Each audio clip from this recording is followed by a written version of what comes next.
എല്ലാ കൂട്ടുകാർക്കും ശുഭരാത്രി നേർന്നുകൊണ്ട് നമുക്ക് സേതുവിന്റെ പല്ലവിയുടെ നാളത്തെ നല്ലൊരു പ്രൊമോ വിശേഷം കേട്ടാലോ. അങ്ങനെ നാളത്തെ വിശേഷം നമ്മൾ കാണുന്ന സ്വാതി കടൽ തീരത്ത് അങ്ങനെ എൻജോയ് ചെയ്തുകൊണ്ടിരിക്കുകയാണ്. ആ സമയം നേഹയുണ്ട്, ഇന്ദ്രനും ഉണ്ട്.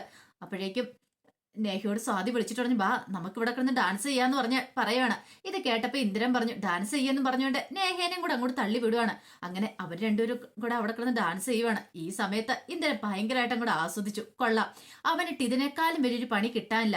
അവനെങ്ങാനും ഇതെങ്ങാനും കണ്ടുകൊണ്ട് വന്നിട്ടുണ്ടെങ്കിൽ അവന്റെ ചങ്ക് തകർന്നു പോകും. ആ സേതുവിന്റെ കാണണം, അവൻ കാണണം. ഈ ഇന്ദ്രനോട് കളിച്ചിട്ടുണ്ടെങ്കിൽ എങ്ങനെ കളി പഠിപ്പിക്കുന്ന, അവന്റെ വീട്ടിൽ കയറി അവന്റെ പെങ്ങൾക്കിട്ട് താൻ പണി കൊടുക്കുന്ന. ഈ സമയം സ്വാതി ഇതൊന്നും അറിയുന്നുണ്ടായിരുന്നില്ല. ആ ഗുളിക കഴിച്ചതിന്റെ ബലത്തില് സ്വാതി കിടന്നങ്ങോട്ട് തുള്ളുവാണ് അവിടെ കിടന്നിട്ട്. ആൾക്കാരൊക്കെ ഇങ്ങനെ നോക്കുന്നുണ്ടെങ്കിൽ സ്വാതി അതൊന്നും മൈൻഡ് ചെയ്യുന്നേ ഉണ്ടായിരുന്നില്ല. ഇന്ദ്രനാണെങ്കിലോ ഭയങ്കര ഒരു വൈബിലായിരുന്നു ഇന്ദ്രനും. ഈ സമയം പല്ലവി സേതുവിനെയും കൂട്ടിക്കൊണ്ട് ഇന്ദ്രൻ താമസിക്കുന്ന ആ വീട്ടിലേക്ക് വരുവാണ്. അപ്പൊ അവിടെ വെച്ചാണ് തലേ ദിവസം സ്വാധീനെ പിടികൂടി കൊണ്ടുപോയേക്കുന്നത്. അങ്ങനെയാണെങ്കിൽ ഒരു പക്ഷെ അവൾ ഇന്നും അവിടെ തന്നെ വന്ന് കാണുമായിരിക്കും എന്നൊരു നിഗമനത്തോട് കൂടിയിട്ടാണ് അങ്ങോട്ടേക്ക് വരുന്നത്. അങ്ങനെ അവിടെ വന്ന് കഴിയുമ്പോഴത്തേനും അത് അടച്ചിട്ട് അവിടെയും കണ്ടില്ല. പെട്ടെന്ന് തന്നെ സേതു കഥക് തള്ളി തുറന്ന് അകത്തേക്ക് കയറുവാണ്. കയറി ചെന്ന് കഴിഞ്ഞപ്പോഴത്തേനും സ്വാതിയുടെ ബാഗ് അവിടെ ഇരിക്കുന്നുണ്ട്. പല്ലവി പറഞ്ഞു, ഇത് സ്വാതിയുടെ ബാഗാന്ന് പറയണം. കൂടെ വേറൊരു ബാഗും കൂടി ഇരിക്കുന്നുണ്ട്. അപ്പൊ സ്വാതിനെ കൂടാതെ വേറെ ആരോ ഉണ്ട് എന്ന് മനസ്സിലായി. ആ സമയം ഇന്ദ്രൻ പറഞ്ഞു, അങ്ങനെയാണെങ്കിൽ അവൾ ഇവിടെ എവിടെയെങ്കിലും കാണുമെന്ന് പറയണം. അങ്ങനെ മുറിയൊക്കെ കയറി പരിശോധിച്ച് കഴിയുമ്പോൾ അവിടെ ഒന്നും കാണുന്നില്ല. അപ്പോഴേക്കും പല്ലവി പറഞ്ഞു, അല്ല അവളെ കാണുന്നില്ല സേതുവേട്ടാ. പല്ലവിക്ക് ആ പാട്ട് ടെൻഷനായി. ഇനി എന്തെങ്കിലും അപകടത്തിൽപ്പെടുത്താൻ കൊണ്ടുപോയ നടത്തില്ല. ഇന്ദ്രന്റെ സ്വഭാവമല്ലേ, ഇതൊക്കെ കഴിച്ചു കഴിഞ്ഞിട്ടുണ്ടെങ്കിൽ ഏതൊക്കെ സ്വഭാവം കാണിക്കുമെന്ന് പറയാൻ പറ്റില്ല. പെട്ടെന്ന് സേതുവിനാണോ സങ്കടമാണോ ദേഷ്യമാണോ എന്താണെന്നറിയില്ല. അവൻ എന്റെ കൈ കിട്ടുവാണ്, ഇനി അവനെ ശരിയാക്കും എന്നൊക്കെ പറയാണ്.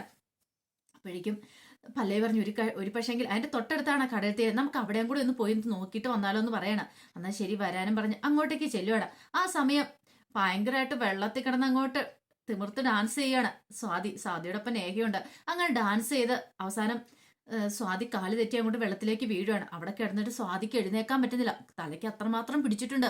അവിടെ കിടന്നിട്ട് എഴുന്നേക്കാൻ ശ്രമിക്കുന്നുണ്ട്, പക്ഷെ പറ്റുന്നില്ല. അവിടെ തന്നെ വീണ് കിടക്കുവാണ്. ആ കാഴ്ച കണ്ടുകൊണ്ടാണ് സേതുവും പല്ലവിയും കൂടെ അങ്ങോട്ടേക്ക് വരുന്നത്. നോക്കിക്കഴിഞ്ഞപ്പോഴത്തേനും സ്വാതി വെള്ളത്തിൽ കിടക്കുന്നതാണ്ട് ഇന്ദ്രൻ അങ്ങനെ ആസ്വദിച്ച് നിൽക്കുവാണ്. ഈ കാഴ്ച കൊണ്ട് സഹിക്കാൻ പറ്റില്ല സേതുവിന്. എടാ നീ എന്റെ പെങ്ങളെ ഉപദ്രവിക്കും അല്ലേടാന്ന് ചോദിച്ചുകൊണ്ട് ഓടി അങ്ങോട്ട് വരുവാണ്. എന്നിട്ട് ഇന്ദ്രന്റെ കോളറിന് അങ്ങോട്ട് കുത്തിപ്പിടിച്ച് രണ്ടെണ്ണം അങ്ങോട്ട് ഇട്ട് കൊടുക്കുകയാണ്. അപ്പോഴേക്കും പല്ലവി ഓടി ഇറങ്ങി വെള്ളത്തിലേക്ക് എന്നു. സ്വാതിനെ പിടിച്ചെഴുന്നേൽപ്പിക്കാൻ തുടങ്ങി കഴിഞ്ഞിട്ട് അവൾ എഴുന്നേൽപ്പിക്കാൻ സമ്മതിക്കുന്നില്ല. അവസാനം ഒരു വിധത്തിന് സ്വാതിനെ പിടിച്ചു പോക്കുമ്പോഴത്തേനും സേതു അങ്ങോട്ട് ഓടി വന്നു. സേതു വന്നിട്ട് അവിടെ ഇങ്ങനെ കോരി എടുക്കണം വെള്ളത്തിൽ നിന്ന് കോരി എടുത്തുമ്പോഴത്തേനും എന്നെ വിടാനൊക്കെ പറഞ്ഞുകൊണ്ട് സ്വാതി കിടന്ന് കുതിർന്നുണ്ട്. പക്ഷെങ്കിൽ സേതു വിടാൻ കൂട്ടാക്കിയില്ല. സേതു ആളെ കോരി എടുത്തോണ്ട് അങ്ങോട്ടേക്ക് പോവാണ്. പിന്നീട് ഇന്ദ്രനോട് പറഞ്ഞു, നിനക്കൊട്ടുള്ള ഞാൻ വെച്ചിട്ടുണ്ടാ, നിന്നെ ഞാൻ വെറുതെ വിടുമെന്ന് കരുതിയോ? ഒരിക്കലും ഇല്ല ഇന്ദ്ര, നിന്നെ ഞാൻ വെറുതെ വിടാനൊന്നും പോകുന്നില്ല. ഞാൻ വരൂടാ, നിന്നെ അന്വേഷിച്ച് വരും. എന്റെ പെങ്ങൾക്ക് എന്തെങ്കിലും സംഭവിച്ചിട്ടുണ്ടോ ഉണ്ടല്ലോ എന്നൊക്കെ പറയാണ്. അപ്പോഴേക്കും നേഹയ്ക്ക് ആ ടെൻഷനായി. നേഹയ്ക്ക് മനസ്സിലായി ഇത് കളി പന്തിയാവൂലെന്ന്. പെട്ടെന്ന് തന്നെ നേഹ അവിടുന്ന് പോകാനായിട്ട് തുടങ്ങുവാണ് ഇന്ദ്രനോട് യാത്ര പറഞ്ഞിട്ട്. ആ സമയം പല്ലവിയും സേതുവും കൂടെ കൂടി സ്വാധീനം കൊണ്ട് അങ്ങോട്ടേക്ക് പോവാണ്. അപ്പോഴേക്കും പല്ലവി പറഞ്ഞു, സേതുവേട്ടാ ഇവിടെ നമ്മൾ എങ്ങോട്ടാ കൊണ്ടുപോകണമെന്ന് ചോദിക്കാം. തൽക്കാലത്തേക്ക് ഒരു ഹോസ്പിറ്റലിലേക്ക് കൊണ്ടാന്ന് പറയാ. അങ്ങനെ ഹോസ്പിറ്റലിൽ കൊണ്ടുപോയിട്ടുണ്ടേ അത് ശരിയാവും തോന്നുന്നുണ്ടോ? അവിടെ ചെന്ന് കഴിയുമ്പോൾ അവർ അന്വേഷിക്കും, എന്താ ഏതെന്നൊക്കെ അന്വേഷിക്കും എന്ന് പറയാം. ഇത് കേട്ടപ്പോൾ സേതു പറഞ്ഞു, ഒരു കാര്യം ചെയ്യാം, എന്റെ പരിചയത്തിലുള്ളൊരു ക്ലിനിക്ക് ഉണ്ട്, നമുക്ക് അങ്ങോട്ടേക്ക് കൊണ്ടുപോകാന്ന് പറയണം. കാരണം നന്നായിട്ട് ആ കെട്ടൊക്കെ വിടണമെങ്കിൽ അതേപോലെ ഒരു അബോധാവസ്ഥയിലേക്ക് സ്വാതി പോവാണ്. അങ്ങനെ അവർ പെട്ടെന്ന് തന്നെ കാറ് കയറ്റി അങ്ങോട്ടേക്ക് കൊണ്ടുപോയില്ലാണ്. അവിടെ ചെന്ന് കഴിയുമ്പോഴത്തേനും ഡോക്ടർ കാര്യം തിരക്ക് കഴിഞ്ഞപ്പോഴത്തേനും സേതുവും പല്ലവിയും കാര്യങ്ങൾ പറയണം. പിന്നീട് സ്വാധീനെ അവിടെ കിടത്തി കുറച്ച് ട്രിപ്പൊക്കെ ഇടുവാണ്. ഇവിടെ കുറച്ച് സമയം കിടക്കട്ടെ എന്നൊക്കെ പറഞ്ഞിട്ട് അവിടെ കിടത്തി. അതിനുശേഷം ഡോക്ടർ അവരുടെ അടുത്തേക്ക് വന്നു. എന്നിട്ട് ചോദിച്ചാൽ എന്താ സംഭവിച്ചെന്നൊക്കെ ചോദിച്ചു കഴിയുമ്പോഴത്തേനും പല്ലവി കാര്യങ്ങൾ തുറന്നു പറയണം. ഇത് കേട്ട് കഴിഞ്ഞപ്പോൾ ഡോക്ടർ ചോദിച്ചു, അതൊരു ഗ്യാങ് ആണോ അതോ ഒറ്റയാളാണോ എന്ന് ചോദിക്കുകയാണ്.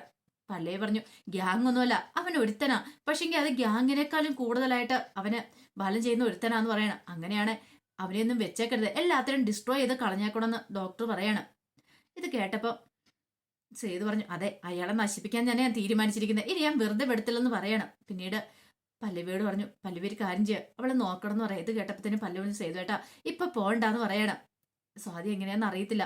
പിന്നീട് അവർ രണ്ടുപേരും അവിടെ നിൽക്കുവാണ്. ഈ സമയത്ത് പൂർണിമയുടെ ഉള്ളിലാണ് ആകെപ്പാടി ഒരു തീയായിരുന്നു. കാരണം ഇന്ന് സ്വാതി പോയിരിക്കുന്നത് അവള് പറഞ്ഞ വാക്കുകൾ അതൊക്കെ പൂർണിമയ്ക്ക് ഉൾക്കൊള്ളാൻ പോലും കഴിയുന്ന കാര്യങ്ങളായിരുന്നില്ല.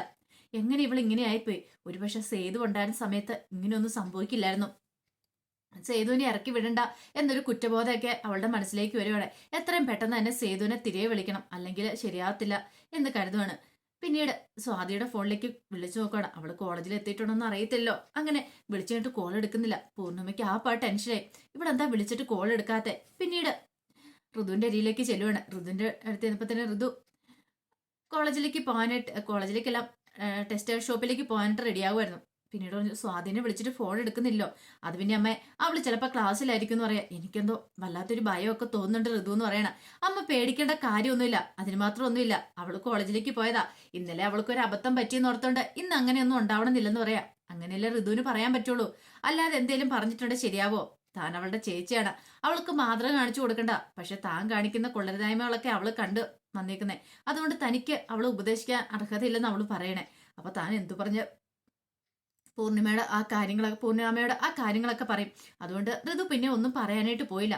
ഈ സമയത്ത് പൂർണ്ണിമ ഓർത്ത് ഒരു കാര്യം ചെയ്താലോ, പല്ലവിനെ ഒന്ന് വിളിച്ചാലോ, അവൾ ക്ലാസ്സിൽ എത്തിയെന്ന് അറിയാനായിട്ട് സാധിക്കും എന്ന് കരുതിയിട്ട് പല്ലവിയുടെ ഫോണിലേക്ക് വിളിക്കുകയാണ്. അപ്പൊ പല്ലവി സേതുവും കൂടെ സ്വാതിയുടെ അരിയിൽ അവിടെ പോയി നിൽക്കുകയാണ്. സ്വാതി ഉണരുന്നും കാത്ത് നിൽക്കുകയാണ്.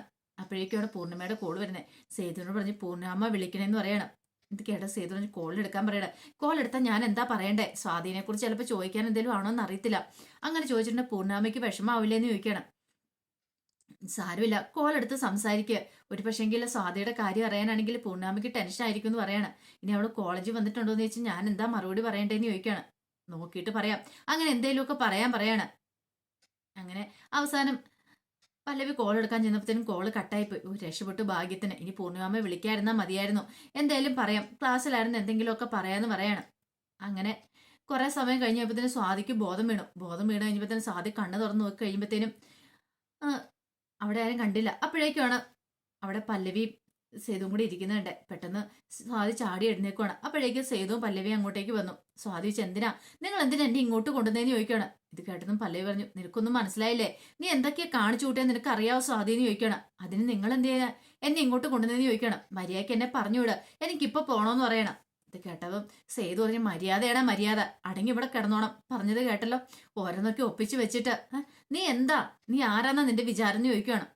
ഇത് കേട്ടപ്പോ സ്വാതി ഒന്നും മിണ്ടിയില്ല. അടങ്ങി ഒതുങ്ങി ഇരിക്കുകയാണെന്ന് നിനക്ക് കൊള്ളാം. പൂർണ്ണിമയുടെ മനസ്സൊക്കെ എത്രമാത്രം വേദനിക്കുമെന്ന് നീ ചിന്തിച്ചിട്ടുണ്ടോ? നീ സ്വയം നശിക്കാൻ ഇറങ്ങിയിരിക്കുകയാണെന്ന് ചോദിക്കാം. അതെ, നിങ്ങൾ കാരണം ഞാൻ നശിക്കാൻ തീരുമാനിച്ചേ. നിങ്ങളോടുള്ള ദേഷ്യവും വാശിയാന്ന് പറയണം. ഇത് കേട്ടത് സേതു പറഞ്ഞു, അങ്ങനെയാണെങ്കിൽ ദേഷ്യം കാണിക്കേണ്ട കാര്യമില്ലല്ലോ, ഞാൻ ആ വീട്ടിലില്ലല്ലോ, പിന്നെ എന്താന്ന് ചോദിക്കുകയാണ്. പല്ലവി പറഞ്ഞു, സ്വാതി ഇപ്പൊ നിനക്ക് ഇതായിട്ട് തോന്നും, പക്ഷെങ്കിൽ നാളെ നിനക്ക് ഇതില്ലാതെ പറ്റില്ല എന്ന് വരും. അതുകൊണ്ട് ഇനി നീ ഇങ്ങനത്തെ ഈ പരിപാടികളൊക്കെ തീർന്നിട്ട് നല്ലൊരു പെൺകുട്ടിയായിട്ട് ജീവിതത്തിലേക്ക് മടങ്ങി വരിക ചെയ്യേണ്ടതെന്നൊക്കെ പറഞ്ഞിട്ട് കുറെ ഉപദേശിക്കുന്നുണ്ട്. സ്വാതി ഒന്നും മിണ്ടാതിരിക്കുവാണ്. കാരണം സ്വാതിക്ക് ദേഷ്യമാണോ സങ്കടമാണോ നടത്തില്ല, അങ്ങോട്ട് പിടിച്ചുകൊണ്ട് വന്നതിന്റെ ആ ഒരു കട്ടക്കലിപ്പായിരുന്നു. ഇനി ഇവളെ എങ്ങനെയെങ്കിലും ഉപദേശിച്ച് നേരെയാക്കിയാൽ മതി. അവൾക്കറിയാം. പിന്നീട് സ്വാതിയോട് പറഞ്ഞൊരു കാര്യം ഞാൻ പറഞ്ഞേക്കാം, ഇതിപ്പോ പോലീസ് കേസ് ആക്കിയിട്ടുണ്ടെങ്കിൽ നിന്നെ ഉൾപ്പെടെ ഇന്ദ്രനെ ഉൾപ്പെടെ പിടിച്ചോണ്ട് പോകും. അത് വേണോ? ഡോക്ടർ ഒരു മൊഴി ഒന്ന് കൊടുത്താൽ മാത്രം മതി എന്ന് പറയാണ്. പിന്നെ നീ പുറലോകം കാണത്തില്ലെന്ന് പറയാം. തൽക്കാലത്തേക്ക് ഇതിന് ഇഷ്ടപ്പെട്ടെന്ന് കൂട്ടിയാൽ മതി. ഇപ്പൊ സേതുവേട്ടനെ അറിയാവുന്ന ഡോക്ടർ ആയതുകൊണ്ട്, അല്ലെങ്കിൽ നിന്റെ അവസ്ഥ എന്തായി തീരുമെന്ന് ചോദിക്കുകയാണ്. നാട്ടുകാരെ പിടിച്ച് പോലീസിൽ ഏൽപ്പിച്ചിട്ടുണ്ടായിരുന്നെങ്കിലോ? അതിൽ പരം ഒരു നാണക്കേട് ഉണ്ടോ? നിന്റെ ഭാവി ജീവിതം തകർന്നു പോയില്ലേ സ്വാതി? നീ ഇത് എന്തു ഭാവിച്ചാന്നൊക്കെ ചോദിക്കുകയാണ്. സ്വാതി ഒന്നും മിണ്ടായിരിക്കുകയാണ്. ഈ സമയത്ത് പല്ലവിയോട് സേതു പറഞ്ഞൊരു കാര്യം ചെയ്യാം, ഞാൻ അവനെ ഒന്ന് കണ്ടു വരട്ടെ എന്ന് പറയണം. ആ ഇന്ദ്രനെ ഒന്ന് കണ്ടിട്ട് വരണമെന്ന് പറഞ്ഞുകൊണ്ട് നേരെ സേതു എന്ത് ചെയ്യണം, ഇന്ദ്രനെ കാണാനായിട്ട് ഇന്ദ്രപ്രസ്ഥത്തിലേക്ക് പോവാണ്. പോകുന്ന വഴിക്ക് സേതുവിന്റെ മനസ്സിലാണ് ഭയങ്കര ദേഷ്യമായിരുന്നു, കട്ട കലിപ്പായിരുന്നു. അവൻ തന്റെ പെങ്ങളെയാണ് കയറി പിടിച്ചിരിക്കുന്നത്. അവനെ അങ്ങനെ വെറുതെ വിടാനായിട്ട് പാടില്ല. അങ്ങനെ ഇന്ദ്രപ്രസ്ഥത്തിലേക്ക് ചെന്ന് കഴിയുമ്പോഴത്തേനും ഇന്ദ്രൻ അങ്ങോട്ട് ഇറങ്ങി വരിക. രാജലക്ഷ്മി ഇന്ദ്രനും ഉണ്ടായിരുന്നു അവിടെ. അവർ സംസാരിച്ചുകൊണ്ടിരിക്കുന്ന സമയത്താണ് സേതു അങ്ങോട്ടേക്ക് ചെല്ലുന്നത്. സേതുവിനെ കണ്ടു കഴിഞ്ഞപ്പോഴത്തേനും ഇന്ദ്രന് കാര്യം മനസ്സിലായി. അങ്ങനെ കണ്ടു കഴിഞ്ഞപ്പോഴത്തേനും ഇന്ദ്രൻ ചോദിച്ചു, എന്തിനാണ് നീ വന്നേ? ഓ, നിന്റെ പെങ്ങളെ കുറിച്ച് അതായിരിക്കില്ല, ഞാൻ നിന്നെ പ്രതീക്ഷിച്ചിരിക്കുവായിരുന്നു. എന്താ ആദ്യം നീ എന്താ എന്നെ ചെയ്യാൻ പോകുന്നത്? ചീത്ത വിളിക്കാനാണോ അതോ തല്ലാനാണോ എന്ന് ചോദിക്കണം. ഇത് കേട്ടപ്പോ രാജലക്ഷ്മിക്ക് കാര്യം എന്താണെന്നും മനസ്സിലായില്ല. രാജലക്ഷ്മി പെട്ടെന്ന് വന്നിട്ട് എന്താ പ്രശ്നം എന്ന് ചോദിക്കണം. അമ്മ അങ്ങോട്ട് മാറി നിൽക്കാൻ പറയണേ, ഇത് ഞങ്ങള് തമ്മിലുള്ള പ്രശ്നമാണ്, ഞങ്ങൾ തന്നെ തീർത്തോളാന്ന് സേതു അല്ല ഇന്ദ്രൻ പറയണം. അപ്പോഴേക്കും സേതു നിന്നെ എന്നെ ശരിയാക്കൂടാന്ന് പറയണം. എന്നാ വാടാ നമുക്കൊരു കൈ തന്നെ നോക്കിയേക്കാന്ന് പറയണം. പിന്നെ ഒന്നും നോക്കാനില്ലായിരുന്നു സേതുവിന്.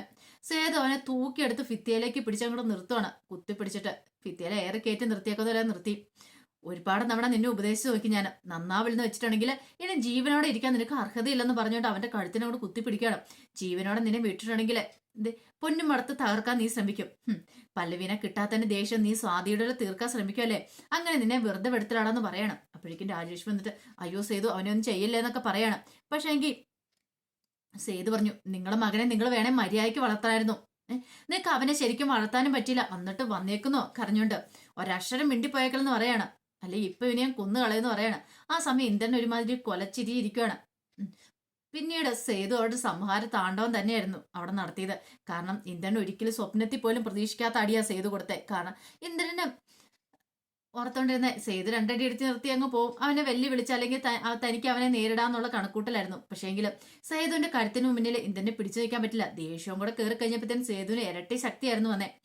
തന്റെ കുടുംബത്തിൽ കയറി കളിച്ച തന്റെ പെങ്ങന്മാരെ തൊട്ടാ പിന്നെ സേതുവിന് സഹിക്കാൻ പറ്റുമോ? അവസാനം അവനെ ഇടിച്ചിഞ്ച പരുവാക്കിയിട്ടിട്ടാണ് സേതു അവിടുന്ന് പോകുന്നത്. ഇറങ്ങാൻ നേരം രാജലക്ഷ്മിയോട് പറഞ്ഞു, മകനെ മര്യാദയ്ക്ക് വളർത്തിയില്ലെങ്കിൽ അവന്റെ അടിയന്തരം നടത്താൻ റെഡിയായിട്ടിരുന്നോളാനും പറഞ്ഞിട്ടാണ് സേതു അങ്ങോട്ടേക്ക് പോകുന്നത്.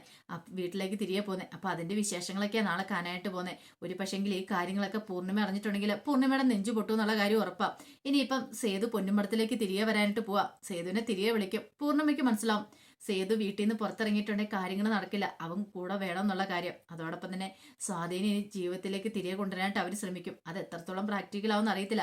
ഒരു പക്ഷേങ്കിൽ സ്വാതിക്കിന് തിരിച്ചറിവ് ഉണ്ടാവണം, താൻ ചെയ്യുന്ന തെറ്റാണ്, അല്ലെങ്കിൽ തന്റെ വല്യേട്ടൻ പറയുന്നതാണ് ശരിയെന്നുള്ളത്. അങ്ങനെ എന്തെങ്കിലും ഒരു തിരിച്ചറിവ് ഉണ്ടായാൽ മാത്രമേ അവൾ ജീവിതത്തിലേക്ക് തിരികെ വരുള്ളൂ. അപ്പൊ അതിന് വേണ്ടിയിട്ടുള്ള മെഡിസിനും കാര്യങ്ങളും ഒക്കെ ഡോക്ടർ കൊടുക്കുന്നുണ്ട്. എന്തായി തീരുമെന്ന് അറിയത്തില്ല. അപ്പൊ അതിന്റെ വിശേഷങ്ങൾക്കായി നമുക്ക് എല്ലാവർക്കും കാത്തിരിക്കാം കേട്ടോ. അതോടൊപ്പം തന്നെ ഡെയിലി സ്റ്റോറി എന്ന പേരിൽ ഒരു പുതിയ ചാനൽ നമ്മൾ തുടങ്ങിയിട്ടുണ്ട് കേട്ടോ. അതിന്റെ ലിങ്കും കാര്യങ്ങളൊക്കെ താഴെ ഡിസ്ക്രിപ്ഷൻ ബോക്സിൽ ഇടാം കേട്ടോ. അപ്പൊ ഇഷിതയുടെയും മഹേഷിന്റെയും വേദയുടെയും വിക്രത്തിന്റെയും ഒക്കെ വിശേഷങ്ങൾ അതിനകത്ത് തന്നെ അപ്ലോഡ് ചെയ്യുന്നേ. അപ്പൊ ആ വിശേഷങ്ങൾ കാണാൻ താല്പര്യമുള്ള ആ ചാനലൊന്ന് കയറി സബ്സ്ക്രൈബ് ചെയ്ത് കാണാൻ ശ്രമിക്കണം കേട്ടോ. ഒരിക്കൽ കൂടി എല്ലാവർക്കും നല്ലൊരു രാത്രി ആശംസിച്ചാണ് നിർത്തുന്നത്.